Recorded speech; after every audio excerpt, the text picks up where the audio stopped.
Hi, my name is Dr. Genia Santi, and welcome to week 3 of our training calls for the 6-week virtual boot camp.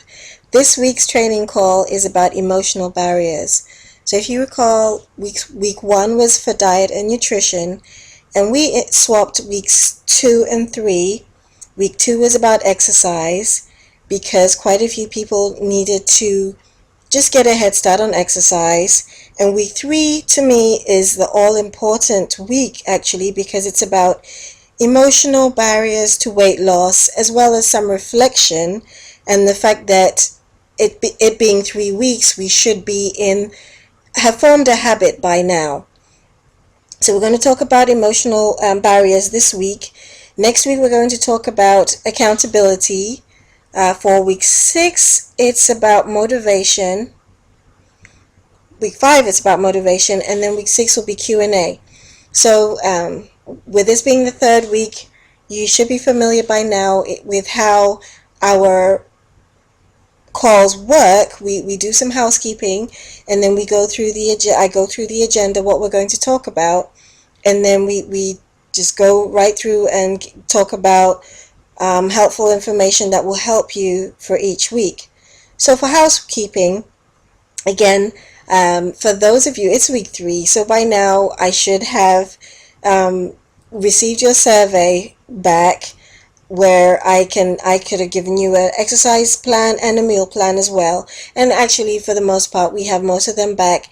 What I would like this week is feedback on how that is working for you. We do get the check-ins, but I want to know how that is working for you, so we can tweak it. It's been 3 weeks now. If you don't notice any change, please let me know so we can tweak, whether it's your exercise, whether it's your food, because the key for this 6-week boot camp is to make sure that we see changes. I just have a personal connection with everyone. I need to know that it's working. That comes 6 weeks from now, we have success. So please email me and let me know how you're doing, or let me know in the forum. So the forum is on the membership site, and it is fit5bodybc.com. If you haven't signed in by now, please, you can register and log in. And all the information that we have had over the past couple of weeks is on there as well. So log into the membership site. I've put bonuses up there. I've put ebooks on fitness, on diet, as well as motivation on the site at the very least. All the information that have been on the past calls are on there. So please join the site. Make sure you register, as well as on Facebook. Please join us on Facebook. It's fb.com GIRGIT. That's Get It Right, Get It Tight is our fan page. It is a secret closed fan page, so please send us a request and we will add you. So that's the housekeeping. Without further ado, the agenda for what we're going to talk about. I'm looking forward to today because it's going to be packed. We're going to talk about where we are so far. I just want you to give me input, reflection on where you are, where you feel you are personally after 3 weeks. We're also going to talk about forming the habit after 21 days.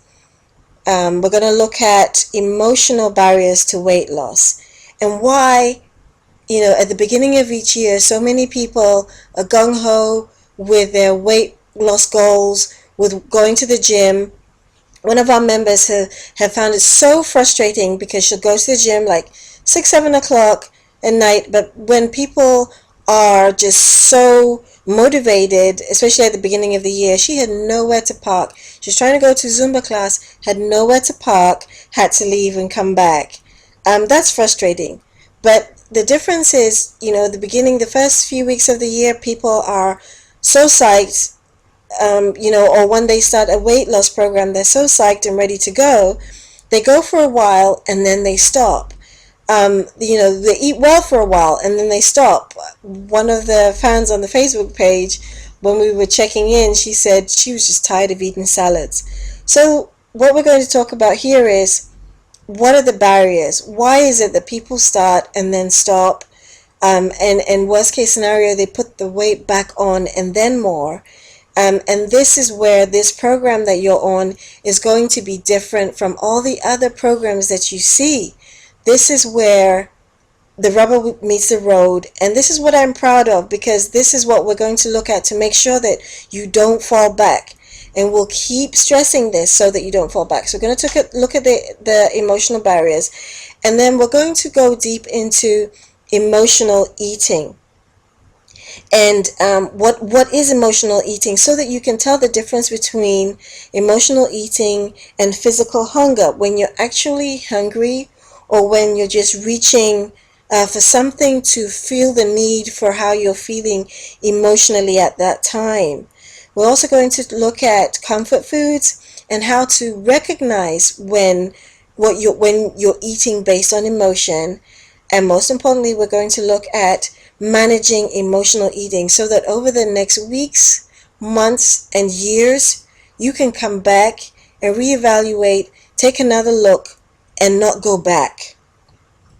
And then we'll touch briefly on accountability, which is our topic for next week. So we're 3 weeks into the challenge, and studies show that it takes 21 days to form a habit. So without a habit, we would fail in many of the things that we try to accomplish, because habits help us reach the goals that we're trying to achieve. So if you're unhappy with your life, then you have to change your habits. And many of us struggle with our day-to-day practice, but within 21 days, if you are consistent, you can get into the habit and move forward. It just gets easier. So it doesn't mean that you just rush in and attack your issues and then give up because you've run out of steam. But it's steady, and it's slow, and it's consistent. And that's why we talk about one workout, one meal, and 1 pound at a time. Because we're talking about being consistent, we're talking about being steady and staying the pace so that you can stay the course. Like a marathon, it isn't a sprint, it's a marathon, and it's a marathon of forming a habit. So when you're trying to lose weight, you have to do more than just try. You have to do, basically. Just keep going. You don't wish for the best and then fail and not do what you want to do. You don't make excuses when you're supposed to work out or eat foods that you're not supposed to. And that's and we'll talk more as we go along on this call, where you just be consistent and you work through the emotional barriers and everything that's sabotaging your weight loss, including yourself. So the people what we have to remember is that the people who succeed in losing weight, they don't just wish the pounds off. Now a key is visualization is a key, and I'll touch on that. But they don't just wish it off. In addition to visualization, the mental capacity that you use, you make a habit of eating right and working out to complement your needs to be able to lose that weight. It's not going to happen overnight. Let's talk briefly about how to form a good habit. There are 9 key ways or key steps to forming a habit. You have to know what it is that you want. So if you can visualize that habit, as I touched on briefly, visualize that in your head, it will be easier. Now, to give you an example, there was a time when I was trying to lose weight. I remember just sitting back and imagining. Now you have to be in the moment. This isn't a case of occasionally just wishing you look like whoever you want to look like, wishing you look like J-Lo, wishing you look like the pictures that we see. That's not good enough. You sit back and you feel let's give you an example. You close your eyes and picture yourself as you are now. You picture yourself in the environment that you're used to. You take note of the sounds, take note of the smells, take note of everything that's going on. And then visualize how you feel, how you feel when you are satisfied with how you look. You're satisfied, you're not perfect, but you're satisfied and you're happy. You're happy with how your clothes fit, and looking in the mirror, you're happy with what you see in the mirror as well. Remember how that feels. Remember how it feels when everything is tight, where you have control. You're just in a good space emotionally, you're in a good space physically, and you're in a good space mentally as well. Remember how that feels. That's what I mean by know what you want and visualize what you want, and remember that feeling. Remember exactly how it feels to be in this perfect place for you. Now I'm saying a perfect place for you. I'm saying how you feel when you're satisfied. I'm not saying you being the perfect person, because that feeling, visualizing that you look like, J-Lo or Beyonce or whoever, no one's coming to mind right now, but picturing that will not lead to success, in my opinion. It's important that you visualize the perfect feeling for you, and that will help you succeed. And I know it may sound drastic to a lot of us, but if you're able to do that several times a day, and remember this, because we're going to refer to it again during this call. If you're able to do that several times a day, several times a week, several times a month, it becomes a part of you. And it becomes such a part of you that when you go down that emotional road of eating due to emotion, you can fall back on this feeling of satisfaction with who you are, and that will also help you overcome that hump. So the first thing is knowing what you want, and then making a list of benefits for this new habit. So for example, again, you want to be more healthy, you want to lose this weight. So you look at the cost benefit to you. What are the benefits of how you're feeling? So basically, as a mom, if knowing that, being healthy and having more energy because of what you're trying to achieve is going to help you to be able to play with your kids, it's going to be able to help you survive the day, that is such a benefit. From personal experience, having the energy alone is a benefit that makes this worth your while, because so many of us are in, so many mothers, if you're working, or even if, being a stay-at-home mom, you need that energy to be able to go from the morning when the kids are out the door to the evening when they're in bed.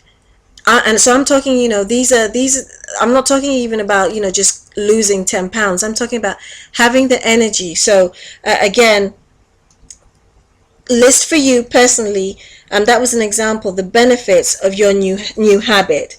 Now the next step 3 is commit to the habit. If you want to change, you have to work at it. You can't quit if you have one failure. You have to commit.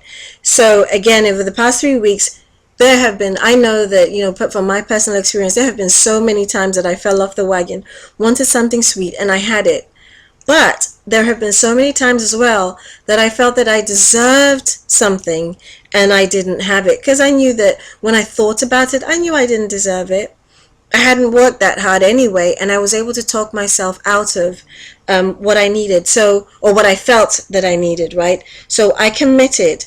I got back on the wagon. I didn't blame myself for the failure for having the cake or cupcake or whatever I wanted. Step 4 is set your own goals and reward yourself. So write down your goals and post them everywhere, in the office, in the kitchen, in the bedroom. Post them everywhere. And once you've met those goals, treat yourself to a movie or treat yourself to that cupcake, because then it makes it real. It makes what you're trying to achieve real. So many times people say, well, I need a treat, or I deserve this. If you had written your goals down, you would know full well that you are not at that point, but you have something that you can work to. Step 5 is start slowly. If you want to become stronger or faster or lose that weight, you have to start slowly. You have to start with an achievable goal so that you can continue. If you go gangbusters with something that's not achievable, that you cannot sustain, you're not going to last very long. And that is why when we send out the survey at the beginning of the boot camp, it's very important that we know what you're doing now as far as food and exercise, so we don't reinvent the wheel and give you a goal that we know you're not going to achieve. So if you do have dumbbells or weight machines around you, if you're already a member of a gym, then we leverage those rather than saying, if you're not a member of a gym, go sign up, if that isn't something that you want to do. So you start slowly. And then step 6 is go for consistency rather than performance. And by that, I mean, let's take push-ups. If your goal is to do daily push-ups, it's better to start doing 1 push-up every day for a month than doing 20 push-ups for 2 days and then giving up. As another example is with pull-ups. A lot of women, we don't have upper body strength. So you start with the 1, even if it's assisted, 1 assisted pull-up for 30 days is better than going for 10, and tomorrow that's not going to happen. You just can't sustain it. So once you've done that 1 push-up consistently for a number of days, you have a habit. You have a habit that's forming.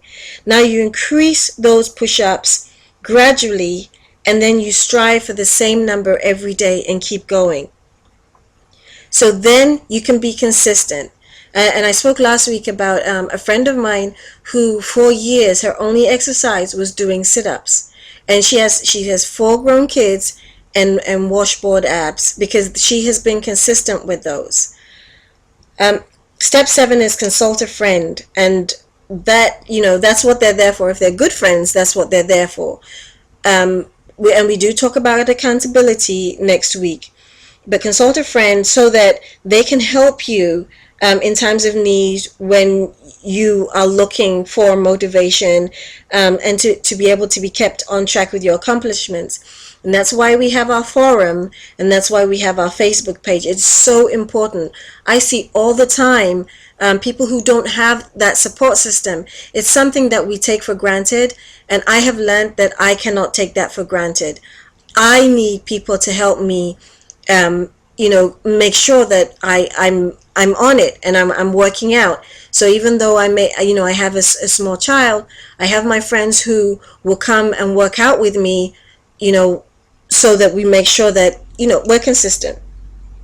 Step 8, even after you've set your goals, don't continue, or even after, you've reached your goals, don't stop.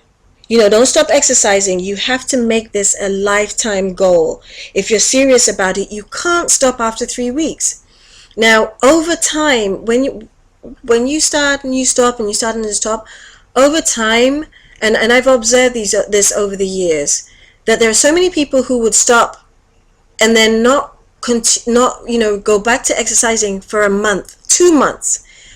Once you get into the habit, you'll find that the time between, the time you fall off the wagon and get back up, that reduces. So whereas before it'd be a month of not exercising, it will get to a point where you stop for a day and you're back on it. That's what the habit is. Being able to get back up even though you stop. And the last one, on how to form a habit, step 9, is it can be tough to muster up the motivation to change your lifestyle. But when you pick up a habit like exercising, you can just make sure that every Monday you get back on track. Every time you fall off, you get back on track. So basically, you just keep getting motivated. And that's what we're going to talk about in week 5. And again, that is what makes this boot camp different. We don't just talk about diet and exercise. We make sure that you're going to get the forming a habit, emotional, taking a look and control of your emotional barriers, accountability, and motivation to make sure that you stay on track. So let's talk about the next item on this call, which is reflection. And reflection is looking at where we are week 3, Review what your goals were at the beginning of the boot camp. How are you doing right now? And please send me an email. Let me know how you're doing and what your progress is. But this is the key. We're halfway through the boot camp right now.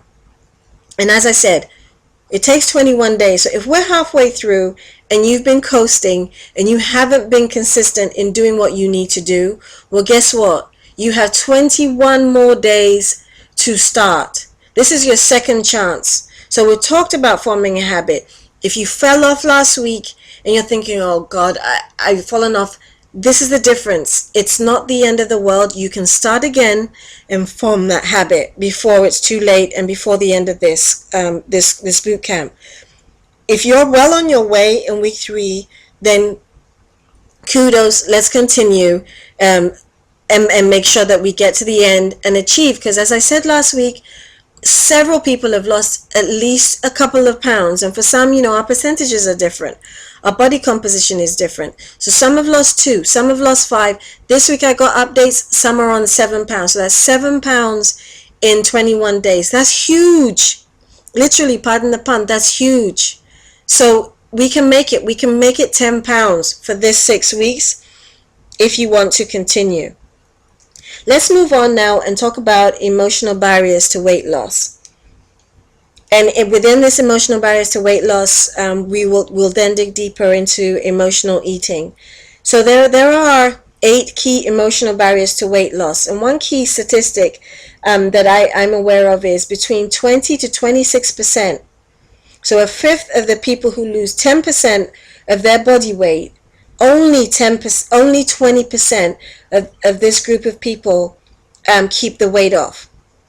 So say if you're 200 pounds and you're able to get down to 180, only a fifth of the people in that category keep it off. Most of the people, 80% of the people, put this weight off. And we're going to look at why. If this applies to you, we're going to look at why. So think about if one of these 8 reasons why applies to you, and let's take a look and let's work on it. So the first one is when people fail to reach their goal, that's one reason why they'll put the weight back on. So again, if you're 200 pounds, your goal was 180, but you were only able to lose 5 pounds from that goal that you set.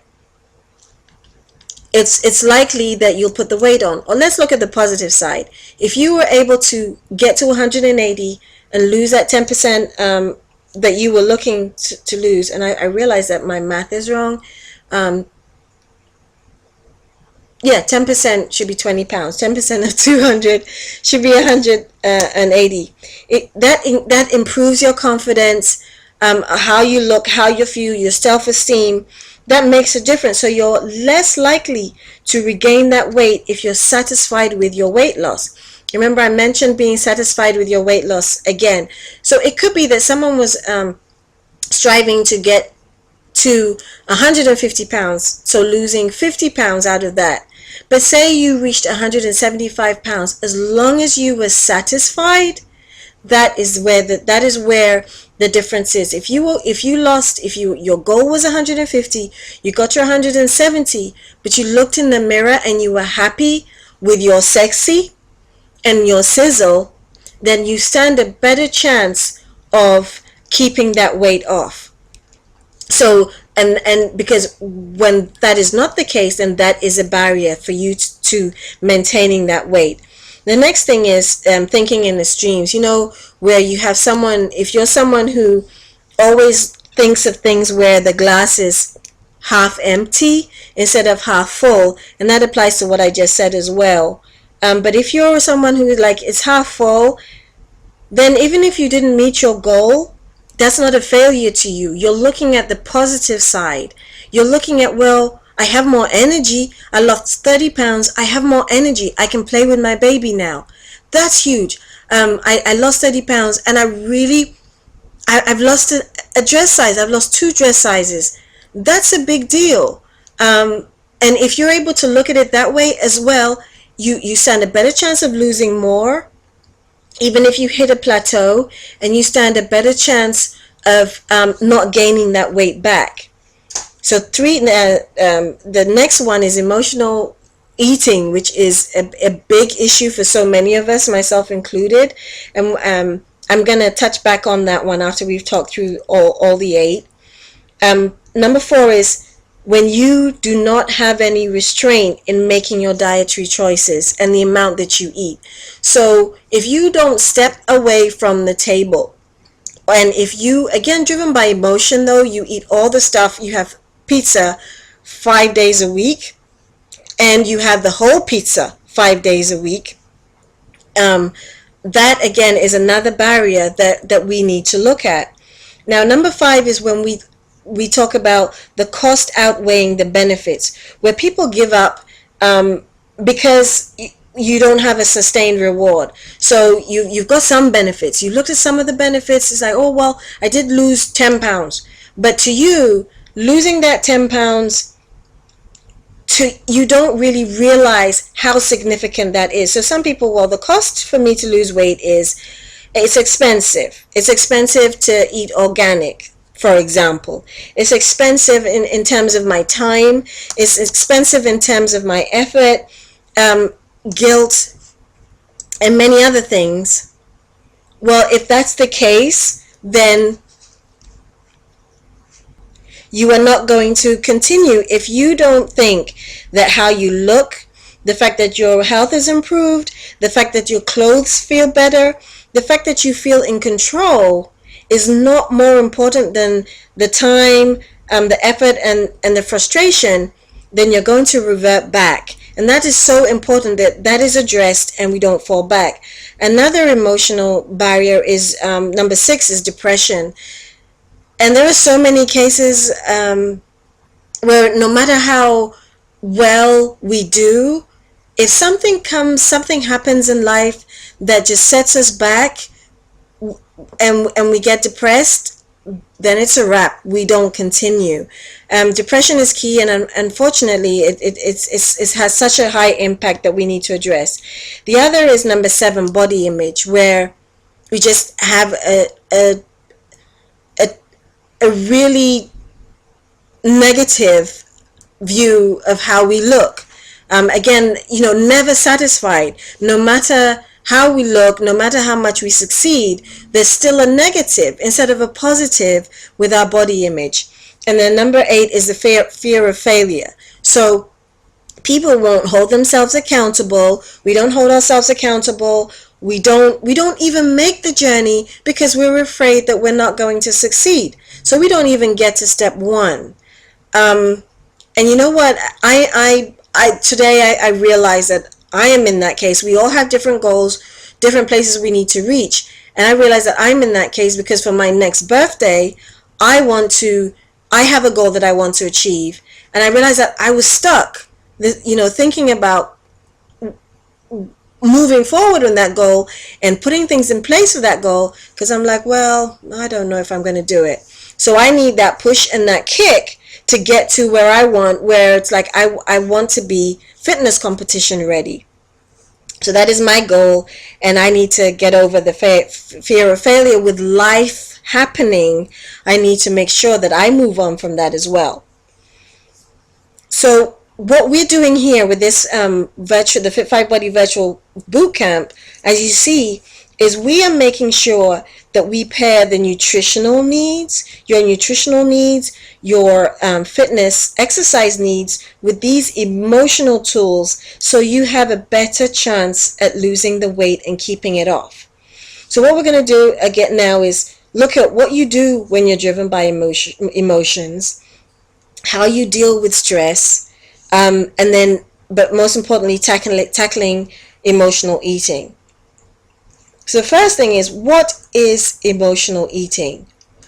One of the studies that I saw is emotions play such a key role in our ability to lose weight and improve our health behaviors. So emotional eating and a difficulty in maintaining our regular exercise were such key issues in people being able to lose weight. It's like for more than half of the people who are trying to lose weight, emotional eating and being able to work out, key, right? Which I think, everyone agrees. So what is emotional eating?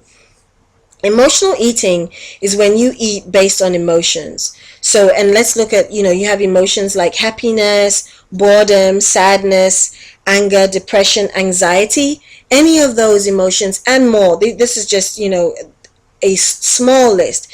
But when you eat based on those, then that is what is emotional eating. And when I was thinking about this for the training call, I thought, wow, that really applies for me. It's like most of the day when I eat, during a busy day, it is seriously emotional eating. So it's when you're feeding the feeling, feeding how you feel to find comfort. And not when your stomach is growling, but you're trying to find comfort when your eating is triggered by emotion instead of physical hunger. So let's look at the difference between emotional eating and physical hunger. You're eating emotionally when your need for food is sudden. But for physical eating, it takes a while to build. You're eating emotionally when only certain foods fill your void. So if I'm not going to be full unless I have this pizza. I'm not going to be full unless I have this pasta dish that's laden with lots of calories. But when it's a physical hunger that's driving you, you're open to options. And I know it takes time, and I realize for me, luckily things like a fish taco, without the cheese and all the toppings, it's still an emotional trigger for me, or an emotionally driven meal for me, but I try and find the healthier alternative. Um, when when your need needs to be satisfied immediately, that's an emotional driven eating session. And again, if it's physically driven, if it's physical hunger, then you can wait. If you continue to eat, if you don't step away from the table, that's emotional. Usually if it's physical, then you know that, well, I'm on this eating plan, this is all I'm going to eat, I can step away from the table, I can leave some for later. That's more of a physically driven need to eat. um, and then after all that said, when you finish eating and then you feel so guilty again, you know that your meal was driven by feelings of guilt and not because you were physically hungry, because now you're so full. You just took so much comfort in that. Again, it's emotionally driven. Let's take a look at some of the comfort foods you eat to maintain that feeling when you're focused on a particular type of food, because these foods, you attach them within your negative moods of feeling depressed or bored or sad or stressed. And so you eat them when you're feeling down or when you need to fulfill that need. So one of the main ones is ice cream. And I remember a couple of weeks ago, I was driven by ice cream, and it's cold. So for men and women, ice cream is the top one. For women, it's mainly chocolate and cookies. And then for guys, and I didn't know that, but now I understand, and my brother has been having pizza a lot. So I went straight up to him, like, why are you depressed? And after talking to him, I'm like, okay, now I understand truly, because he's been on a health kick for so long, but all of a sudden it's DiGiorno. So that helped me pay attention. For guys, it's pizza and steak and casseroles. That's their comfort food. Whereas for women, it's cookies and chocolates and cupcakes. And as long as we know that those are our triggers, at least we can say, I want something sweet. Well, why? And we can address what is making us go there at that particular time. So again, the type of food depends on the mood. So it depends again. In some cases, if you're happy, you want pizza. If you're sad, you want ice cream or cookies. And the key here is, if you're bored, you want potato chips. And I find that that's true. But another thing is like when we have that need to eat something, it's always something, that you can chew, potato chips. So a lot of us who, when you're more conscious, you might then, instead of potato chips, you'll supplement with almonds or some kind of nuts, and as in peanuts or cashew nuts. And but then again, you have to have the discipline to not eat the whole bag or the whole packet or the whole tin of Planters, right? So, but if there's a need to chew on something, then, and again, those who can eat, not everyone can eat popcorn, but if you can eat popcorn, then that takes away that need to eat when you're bored. Again, there's so many people who want to eat at night, and again, it's that boredom of eating at night, and because you need something to chew, and why some people chew gum, just to deal with that feeling of boredom, or just something to do. And again, as I'd said, 75% of overeating is caused by emotion. So let's talk about in detail recognizing emotional eating. Most people don't like to do it, but it's something that you have to do until it becomes a habit. If you're able to keep a food journal, and then take a look, rate your hunger pangs on a scale of 1 to 10. Each time you eat something, rate your hunger pangs. You can identify whether it's an emotional trigger. If you're able to do it, it does become easier. And I know, for example, when I started paying attention, because I'm stressed, working during the day, phone calls, you get off a call, you're so mad, you reach straight, it's like, I need chocolate, I need cookies, I need something to deal with what you're dealing with, or the emotion that someone has triggered. I remember there was a time when I had been off sweets, I had been off sugar, and one phone call with one of my colleagues, I went straight to the sweet basket, because she just sent me there. She just took me over the edge where that was where I was. But I understood what triggered it, but I still went for the candy anyway. But if over time you reduce, so you're not going to be perfect, right? We accept that, but at least if five times you're emotionally driven to reach for chocolate or cookies, and 2 out of those 5 times, or 3 out of those 5 times, you stop yourself, that's huge. That's 200 to 500 calories less a day that you need to deal with this emotional eating.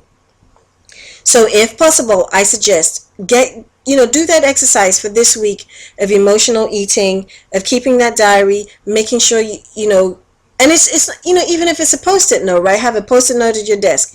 Every time you eat, you put your 1 to 10 of whatever you put in your mouth, and you make a note of it. Let's talk about managing emotional eating. It's possible that now that you've identified why you eat the foods that you do, you can manage it in other ways rather than getting a sweet treat. I'm not talking about sweet treats. So many of us grew up where if you did something right, you got a treat. And so all these years, so that happened, as a child and growing up in your teens.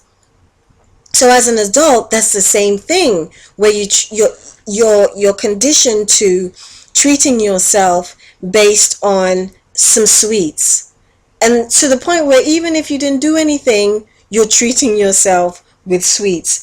So now the key is, well, what other things are you going to treat yourself with when you've lost 10 pounds?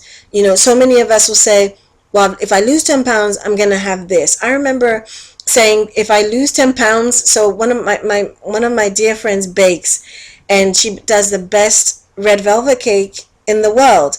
And I remember thinking, if I achieve my goal that I've set for myself over the holidays, I'm going to ask for red velvet cake, her red velvet cake, and I'll eat it by myself, mind you, and I have no problem with that. But then I thought, well, even though I appreciate that, that doesn't have to be my reward. Something else can be my reward. So, some clothes, some shoes, that can be my reward too. So it's as well as the red velvet cake. But it's training ourselves mentally to change the reward from being food or going for a nice meal to other things that are rewarding us. Another way is also, again, managing the triggers. So you may realize that as soon as you go and see a certain person, it could be family. You see an aunt, a cousin, a friend. We all have these friends who are draining, who are emotionally, mentally draining. If or you're in a relationship with with someone, your significant other is draining, you have to recognize those triggers. So even if you choose to stay in those relationships for whatever reason, you don't go back or you're aware of the fact that, well, when I leave their company, this is what I do. When I leave their company, I go straight to McDonald's. Once you recognize that, that is key as well. Another thing is list things that you can do when you feel that way, so that you have ammunition in your pocket. So you always have that. If it means going to, and I'm using McDonald's as an example, Burger King as an example, if it means that that I'm going to go for a walk, I'm going to listen to this music, I'm going to treat myself, I'm going to go to a Zumba class, I'm going to do something else instead of supplementing with food to be able to overcome that. So again, you be productive, you do something good. And it's all well and good for us to say, well, don't find comfort in the foods that you're used to, but you can find comfort in healthy foods. So an example that I gave a couple of weeks ago, my personal experience was, I realized that I'm juggling with a 10-month-old who's my alarm clock. Well, she'll be a year now, but she's my alarm clock. I realized that to be able to get out of bed or to be able to work out in the morning, because I was a morning workout person, I need to be up at 5:30. Now, I've always been someone who, unless I'm either having to get up and go run a half marathon or having to make a flight, I will not get up at 5:30 in the morning. That is something that I have promised myself. And so I had a problem getting up at 5:30. So my compromise then is having the discipline to leave work early enough so I can fit in a workout, whether it's going for a walk or doing my Les Mills combat DVDs. I had to discipline and set my alarm to do that before I picked her up in the evening. So one day I rushed home because I commute. So I rushed home, got on a bus, and I realized that that's not the bus I'm supposed to take. So I got off the bus, waited 20 minutes for the bus that I wanted, got on that bus, made my way back to home, was ready to go and get in my car, and realized that I took the train. So that meant I needed to take 2 more buses to go to the train station for to get my car. Well, needless to say, that free hour that I had didn't exist anymore after taking planes, trains, and automobiles to get home. I'd missed my workout. Well, that for me, that was amusing, but also it was an easy reason for having comfort food, right? Well, the comfort food that I had was this most amazing tilapia taco. And I had it without the extra fixing, so it was a spicy tilapia taco. It was full of flavor, but not full of calories. I think over time, the things that are comforting to you change. So it could have been that, well, because of what I've been through, I deserve an Oreo cookie cheesecake. But instead, the tilapia just made my day, and it made everything worthwhile. So that's my example of, you can find comfort in healthy food. You can find comfort. So again, you may have, they still have so many, there's so many healthy treats that you can have, and you can have in moderation rather than just gorging on unhealthy treats that make you feel guilty, that just take away, just keep you on this vicious cycle. Again, as I said, moderation, everything in moderation. So with everything that we have said here, we're not talking about total elimination. We're talking about discipline. Discipline that you can find once you understand what your triggers are. So if we're not if you're able to go with smaller portions, there's a study that showed that when your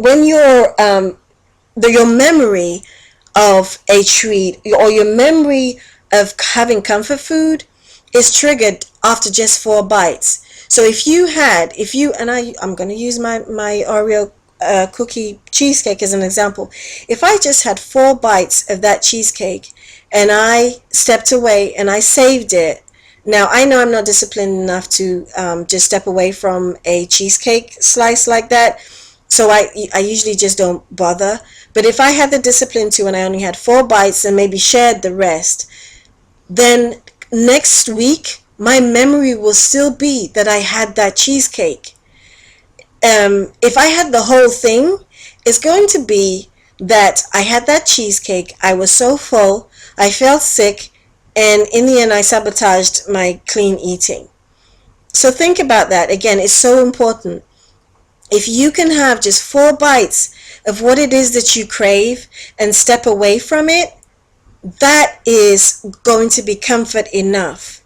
So the next step then is, think of ways to make sure that you're only going to have 4 bites. So if it means going with someone else, if it means sharing, and what I have done also is I'll crave orange flavored cookies, like Jaffa cakes in England.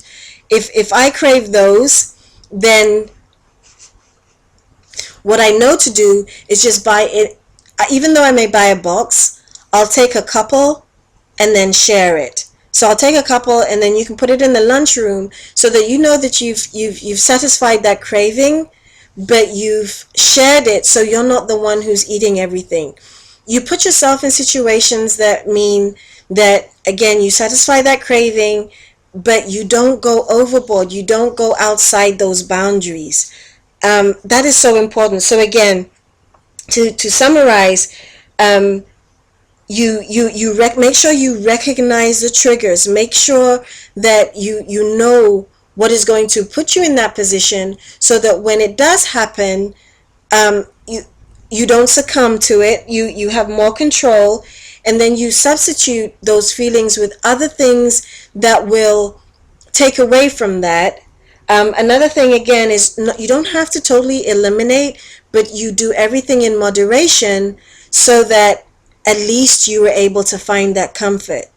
Again, it takes practice. It's not going to happen overnight, but as long as you're aware, as long as you're conscious of what's going on, that is so key.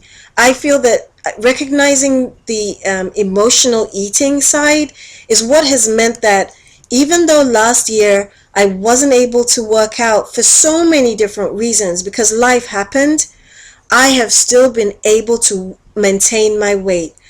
The weight I was at the beginning of the year last year is I think a couple of pounds less, or a couple of pounds more than I was, even though I haven't been able to go hard, because and that is why they say people are able to succeed when it comes to nutrition, and them saying nutrition is 90% of effort.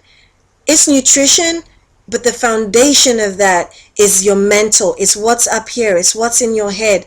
It's what's in your mind. and how you're able to discipline yourself and step away from the table and recognize your triggers. So that's mainly what I have. We talked in detail about, you know, the emotional barriers to weight loss, just how you think of things, how you approach life, how what your mental thinking is. That's so important. The next step, or in addition to this, next week we're going to talk about accountability. We're going to talk about, you know, getting that support that you need, psychologically, you know, from friends, from family, getting that support, as well as, you know, now we can build on diet, we can build on exercise, we can build on emotions, we can build on all these important keys that we've learned in the boot camp. And please don't hesitate, as we did last week, and to ask your questions. And I should have said that before. Ask your questions. You can email. The information is there where you can email. You can ask in the forum. Please, we're here to support you, and I look forward to speaking to you. You'll still be getting my emails. Please don't hesitate to ask questions. Whatever you need, that is why we are here. And I look forward to speaking to you again. Take care.